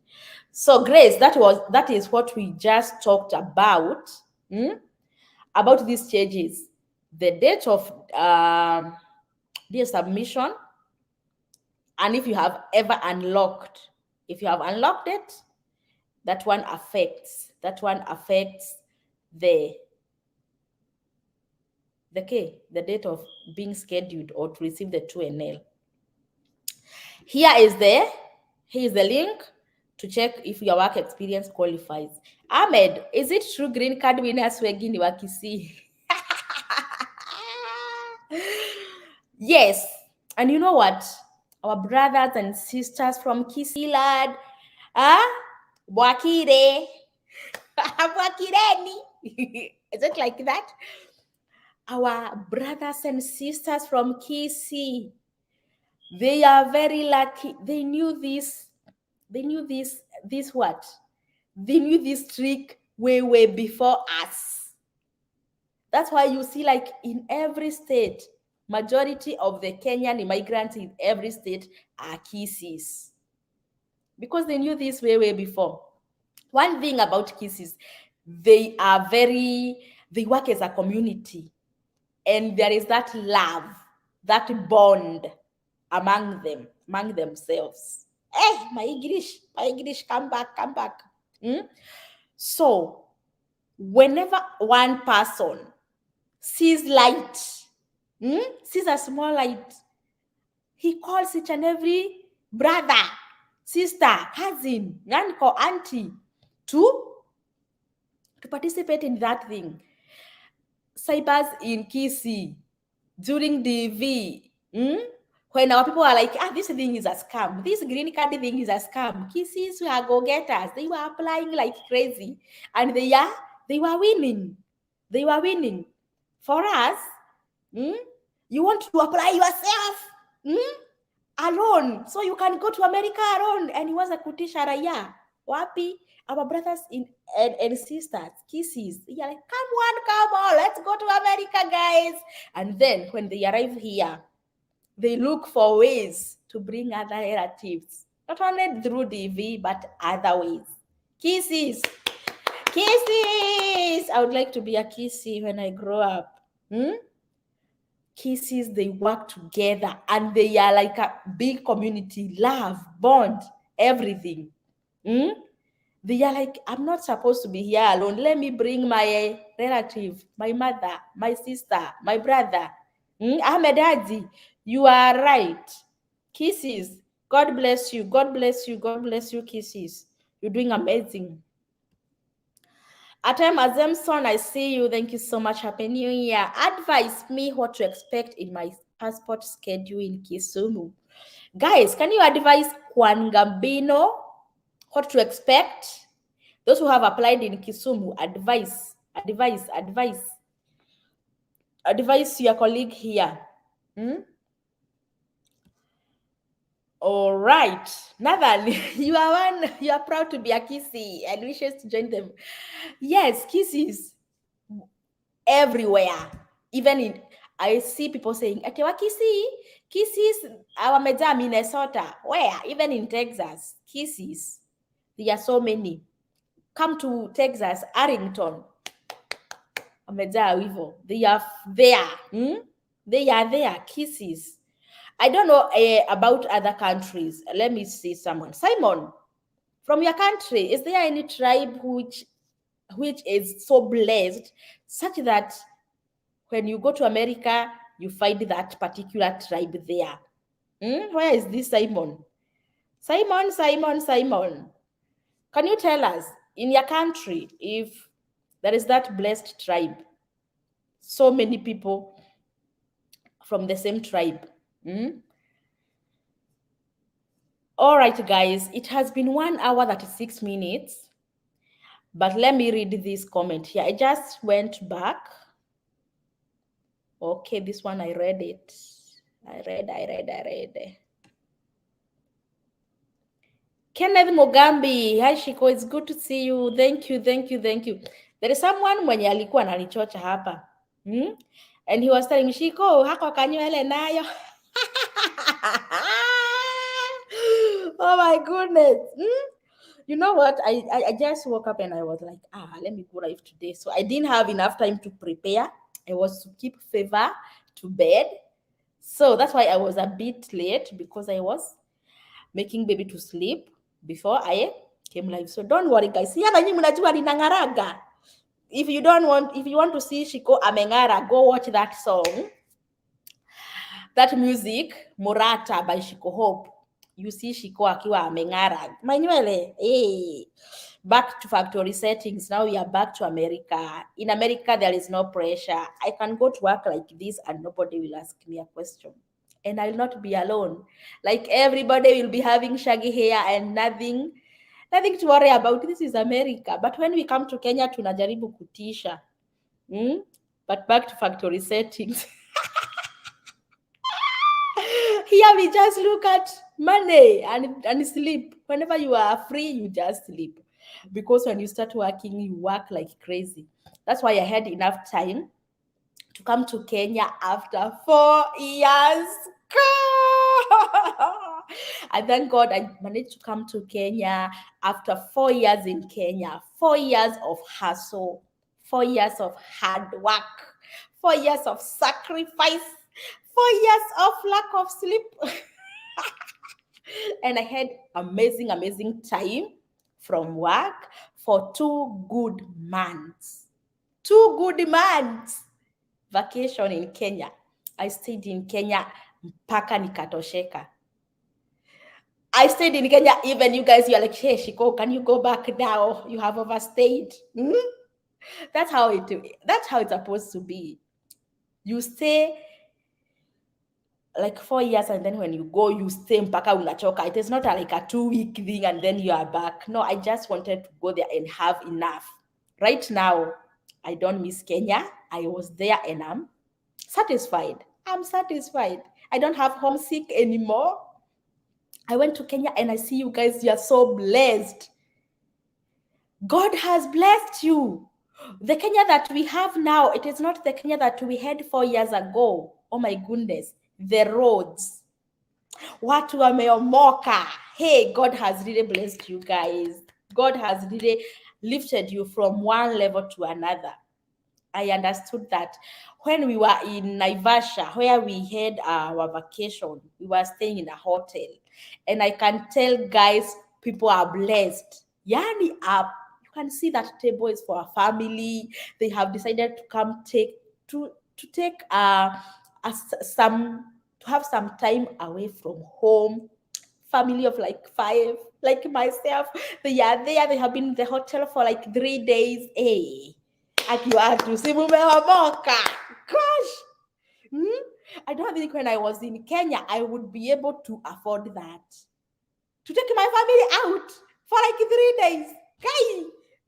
The Kikuyu in me can't allow when I was in Kenya. But God has really blessed you. And I can tell you are blessed. Blessed. Our country is good. But there is this thing about V2. Okay, sorry, Simon and the non-Kenyans. But the prices of commodities, when you go to a supermarket with how much you have, let's say, for example, like 5,000, you do some shopping and just like that, 5K, poof. Imeisha. The prices of commodities is very, very high. Hey, where? Okay, let me read your comments here.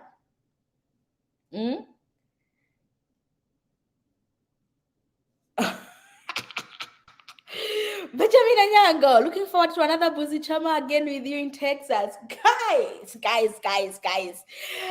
The love that I received from you guys, oh my goodness, immeasurable.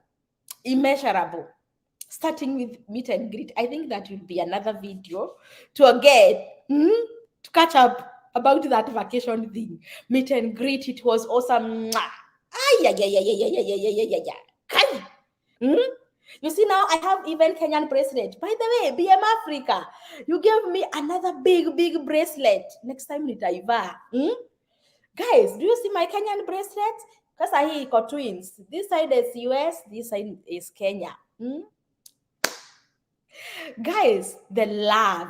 Benja, you invited me for lunch. Tukakula Buzi Choma. Oh my goodness.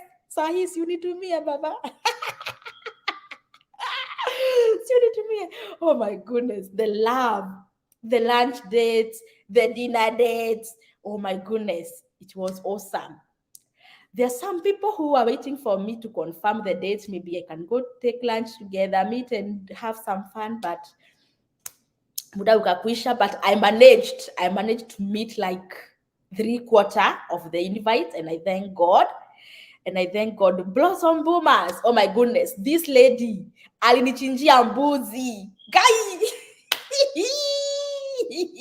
mbuzi mzima juu ya Shikoro and family. Oh my goodness, where the love.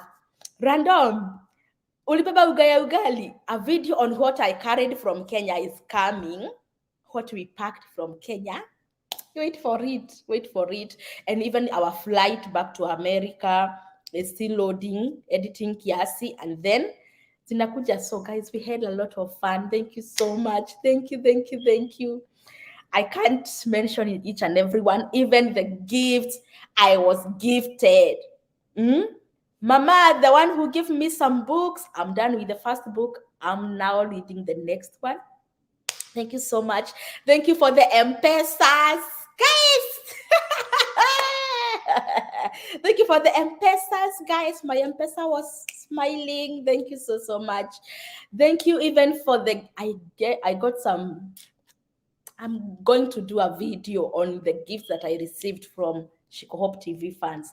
Thank you so much. Some gifts are invisible. Some gifts are like prayer, Shiko, God bless you and everything. Oh, I feel good.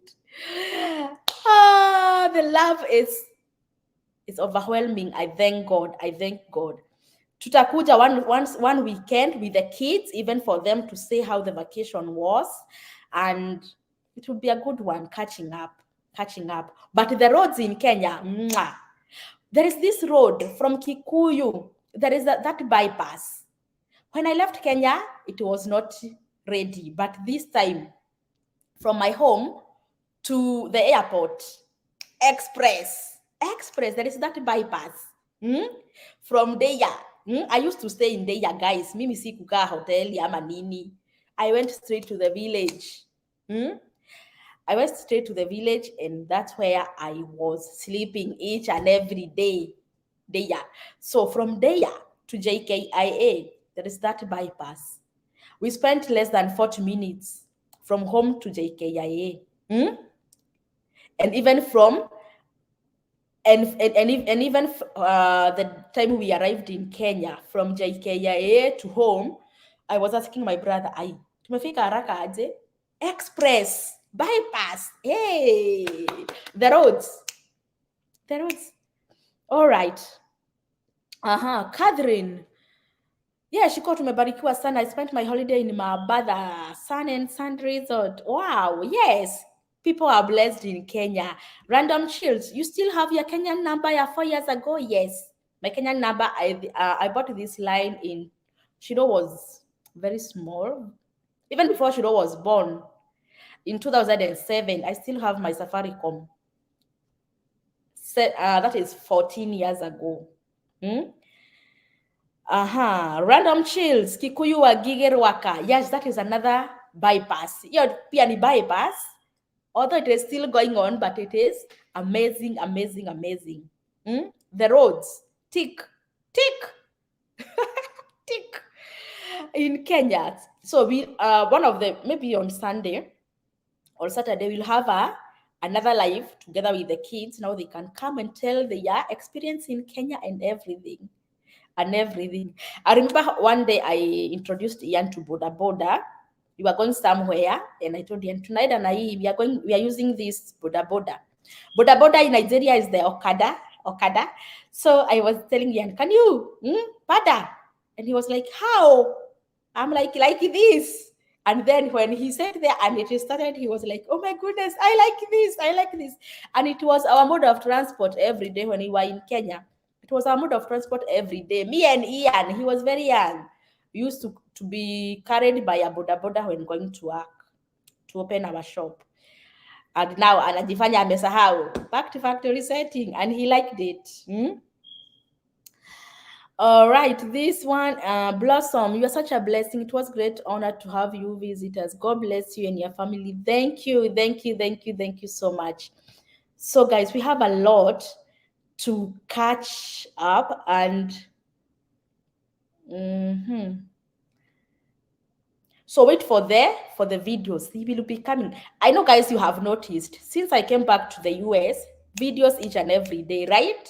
In Kenya, I was a bit limited because even the internet there was a problem. That is a challenge that we encountered in Kenya. Internet, and then steamer. Hey, each and every day. Blackout. Those are the challenges that we are, but you know what? It is what it is. Now we are back, and internet here is 24/7, very, very strong internet. So, so many videos will be coming, and more live sessions. You have been asking for that, for a live session, but today is the first one. And hoping we'll be having many more live sessions. You guys, you know I love live sessions because we get a chance to interact, we get a chance to know one another, to have fun and everything. I remember there is one person who invited us for lunch somewhere, and we went, and he was like, "Ay, Shiko, this is not you. You are very small." Whenever we see you on YouTube, you are big. And I'm like, are you sure? Yeah. So when you meet people, you meet them in real life, and you're like, yeah. So you are not that big. I used to see you like a big mama. No, I'm not that big. I'm a small mama. Right now, even actually I have lost some weight as we are speaking. I know, guys, you can tell me I lose some weight. Nikijiambia. But yeah, in Kenya, I was hustling each and every day. I'm here, I'm there. Right now, back to factory setting. So guys, don't worry about my hair. Next time itakuwa. Maggie, Today I have learned so much from the live show and your question, guys. Kwa kazi ni mingi hapa before me. Simtuambia hawa watu wa immigration, we have important business to do with passports, Aki. Sure. Valerie Jmo, I see you. Okay, Grace, I'm very enlightened. DV 2014 lazima nitakuwa ndani. Yes, my dear, yes. Rachel, new subscriber here niko Saudi na home 2023 July. Naweza apply hii mwaka shiko nikishida ni home ama ni better nikiwa Kenya. Apply now. Apply now, my dear.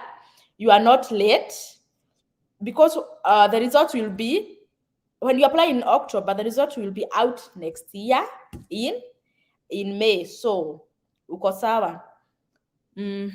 Amazon's Empire, thank you so much. Grace Bogo, the primary school kids pay fees? No.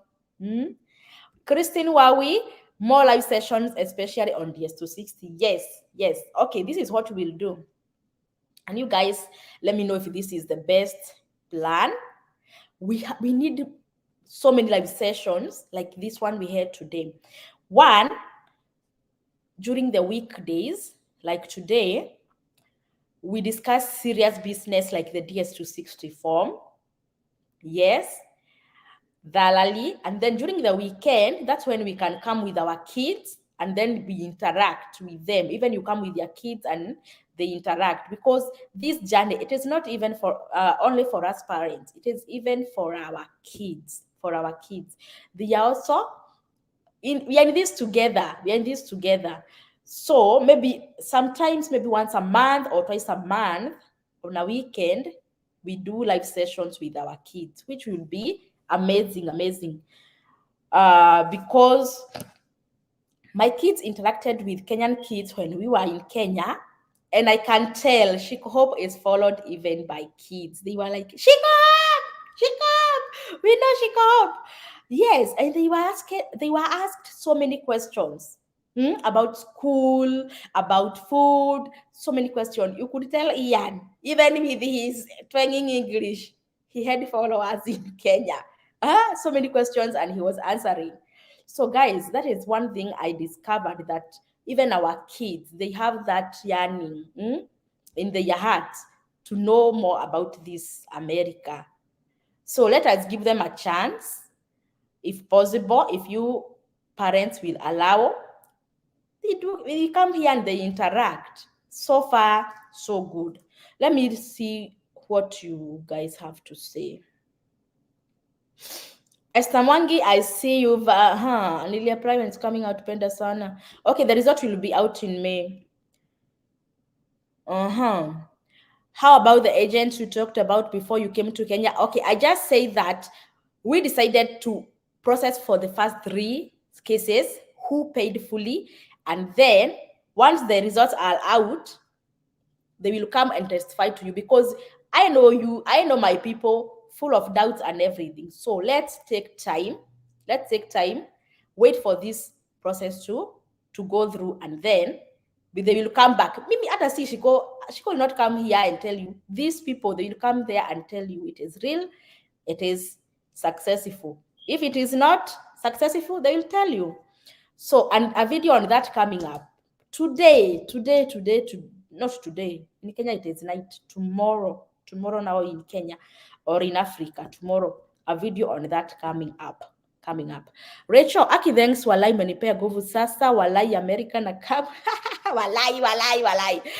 Alice Nyawera, thank for the information you always share. Thank you so much. Okay, I have an idea. Why don't we get a sample? Do hata sisi hatujui, we can get idea of what you are speaking about. Yes. We will come with a sample. And I think I will share in the WhatsApp groups, although most of the WhatsApp groups, they are aware of this stuff, but I will share, and then when we come here, we'll be reading from the same page. Catherine Modoni, Kokaito, clean heart, good heart. That's why. Thank you so much, Catherine. Thank you so much, my sister. Shiko na ujue sina host. Na unajua hapa tunaomoka, si hiyo maneno utashughulikia. I'm your favorite girl from Kenya. Oh my goodness. Thank you. Guys, hopefully the host thing will be a thing of past. You will not be worrying about this host thing. Shiko is back in America. Okay, let me speak like a politician. Let me speak like a politician. I know your problems. I'm working on them. I'm not a politician, but you know what? When you have that passion in you to help people, you feel them, you feel their problems, you fit in their shoes, and you are like, oh my goodness, I wish I can help that, or I can help with that. But now I was there, I witnessed, I met with the DV winners. I met with them somewhere separately, and we talked, and they gave me, we talked, and I was like, oh my goodness, when I go back, I will start working on this. I didn't know it was that a big issue. During the meet and greet, Ephraim Moreithi, I can't forget you, my brother. There is something you asked, and it is still underway. Wait for it. I told you guys in the meet and greet event, watch this space. Ephraim Moreithi and the rest who are in the meet and greet event, you know what I'm talking about? Wait for it. It is coming. It is coming. So keep praying that everything we say DV is only one pathway, but there are some other pathways. Ephraim Moreithi, meet and greet Team Kubwa, you know what I'm talking about.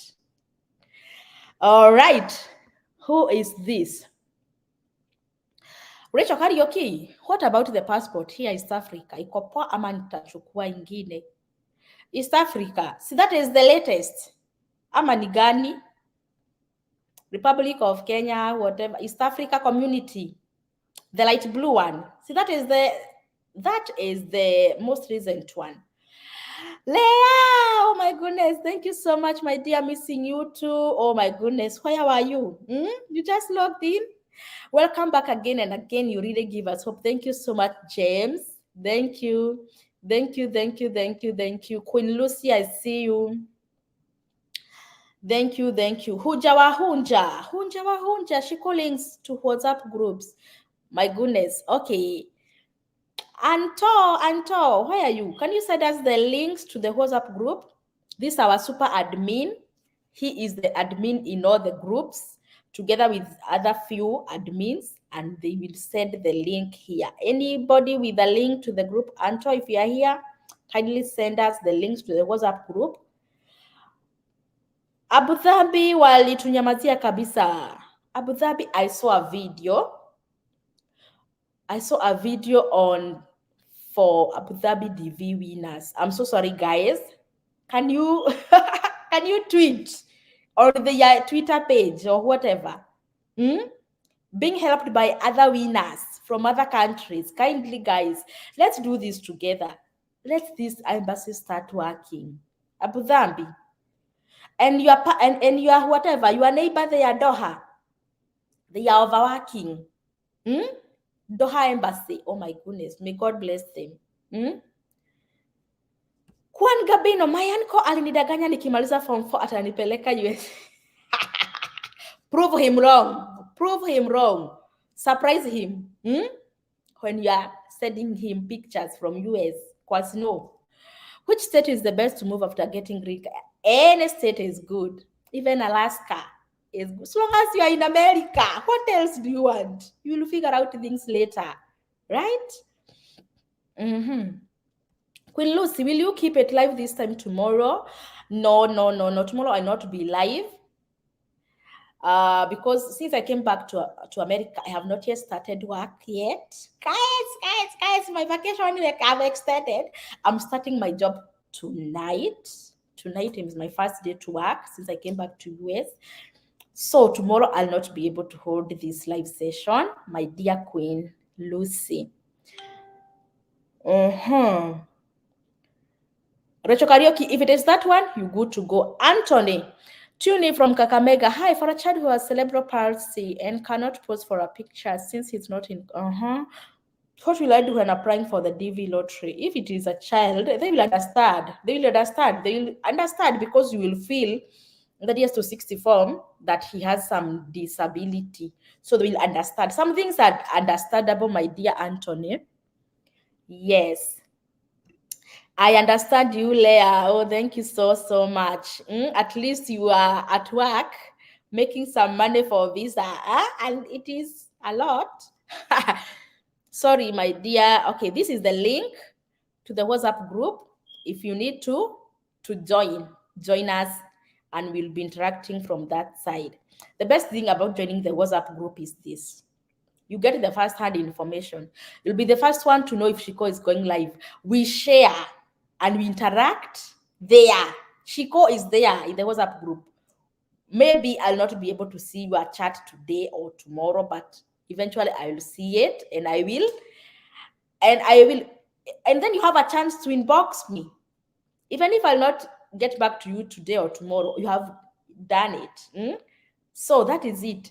Very, very urgent. If you have a very urgent issue, let me know.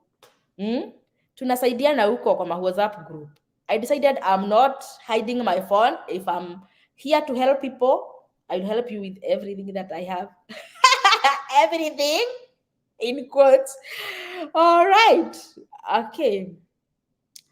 Okay, Anthony, can you send another link, because this one it's full. James Yethio, ateutuletea uzee pia atupatie hope. Huyu atawapea hope mukifika majuu.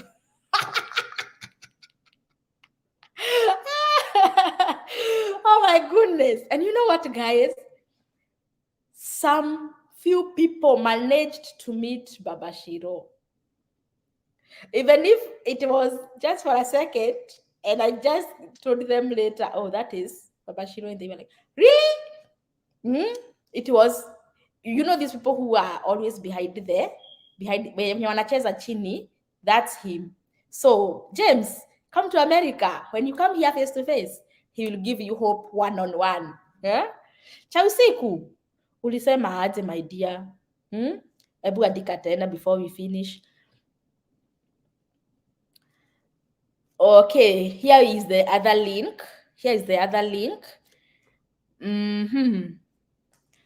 Yeah.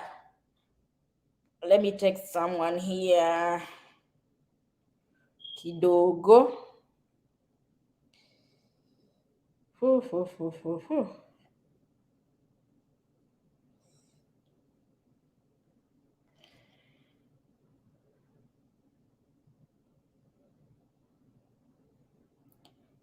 Okay, guy.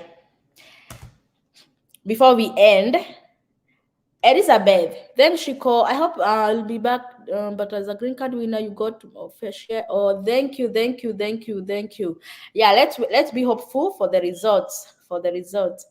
Patrick Moshoki, unasema, what about DV 2022 winner in Kenya? Are you a winner?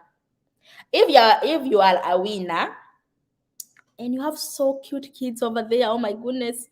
Okay, if you are a winner, join this group, inbox me or any admin, tell them you are DV winner, and they will add you now to the DV group. DV link, we don't give it here because it is strictly for the winners.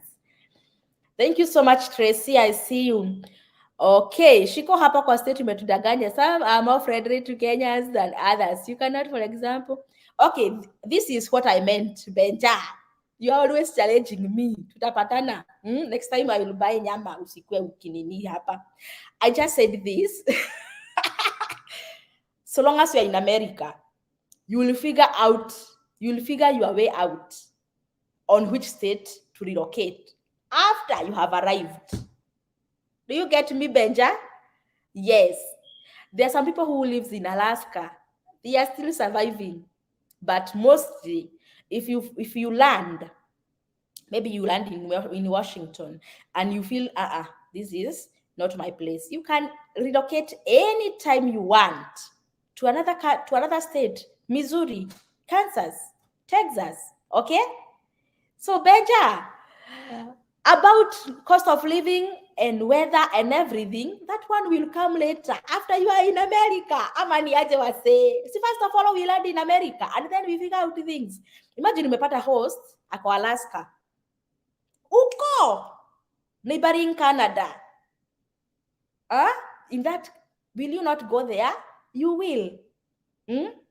So If you want to know more about the cheapest states to live in or the most expensive states to live in, there is a video on that.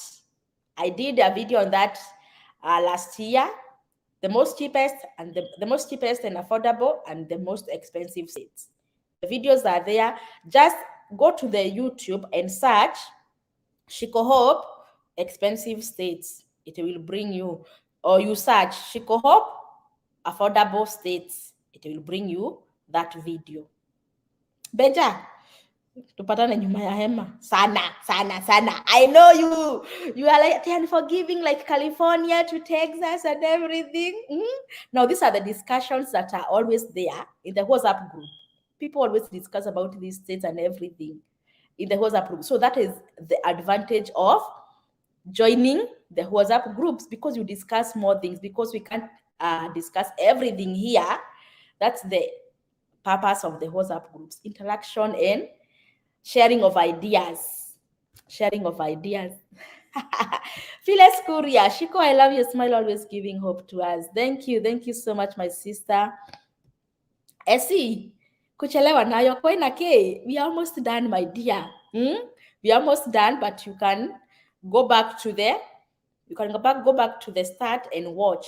Although we are going to break this live into small videos, so that whatever we discussed today in details will be covered fully in those short videos. So wait for it. My mentor IBM taught me that, you guys, I was here with you and you saw me being taught that. So wait for this video in small parts. Naomi, yes, DS260 live session will be coming next tutaongea mambo ya DS260 next on a weekday, but this weekend we will do it with the kids. Come with your kids if you have one, and I come with mine, and then we interact more with our kids. Let us involve them in this. It is good. I saw it and it is important. Thank you so much, guys. Tumaliza hii. It has been 2 hours. Tumalizeni. Thank you so much.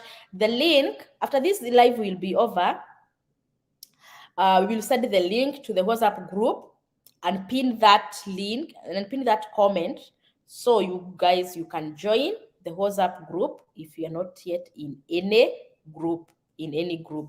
If you are a winner, join that group and then inbox one of the admin and they will add you to the winner, DV winners group. Tuko pamoja. Thank you so much, guys. My time here is 11:20. Your time there is 10. Is it 10 or 8? Let me see. Time in Kenya. It is 8:20. Yeah, thank you so much. Boracho TV, my sister, ile song yako imenibamba sana, alafu my passport nilipata imeongezwa. Nifanye aje? Affidavit itasaidia? Sijashika swali lako. Alafu my passport nilipata imeongezwa. Nifanye aje? Affidavit itasaidia? Boracho TV, sijapata your question, but you can inbox me if you have my whatever, and we will talk more. My email, let me send you my email, guys. If you need to send me an email, this is my email, hopeshiko01@gmail.com.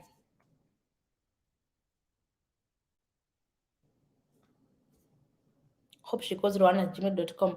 Yeah, send me an email.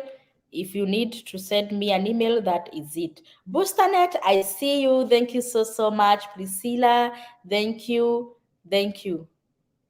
All right, Boracho, I got you.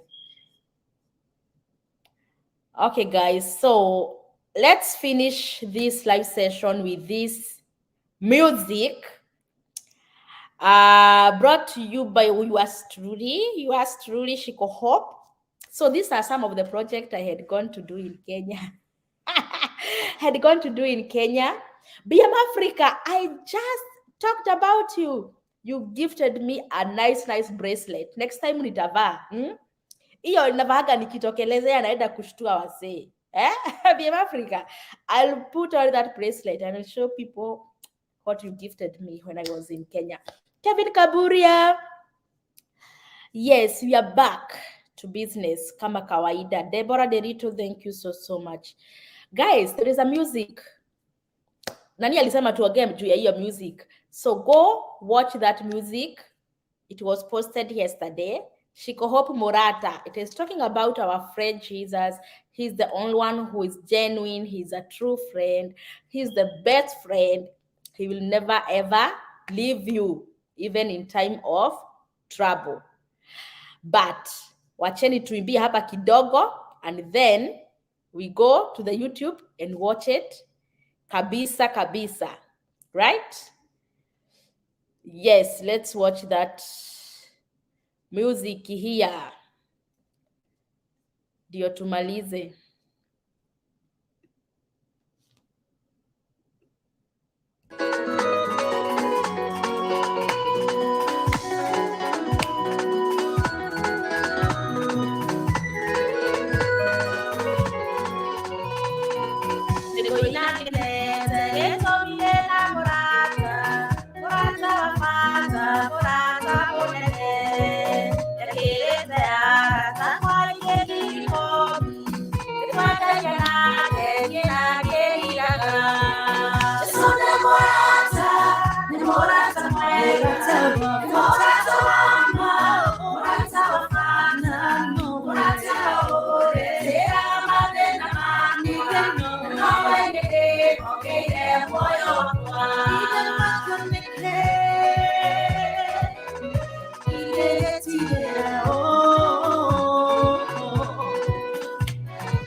wake Isha kwa shione Nabia simenyaga Nadakere ya tonora bere ya tu Chisone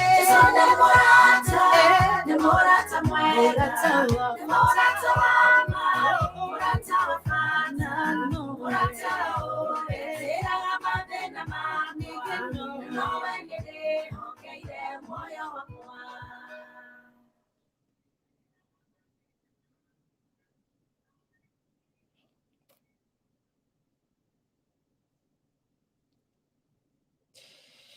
Wonderful, wonderful. So, guys, thank you so much for tuning in to today's live session. God bless you. Have a good night. Watch that music and only trust in Jesus. He's the one and only best of all friends. Thank you. Have a good one and God bless you. See you.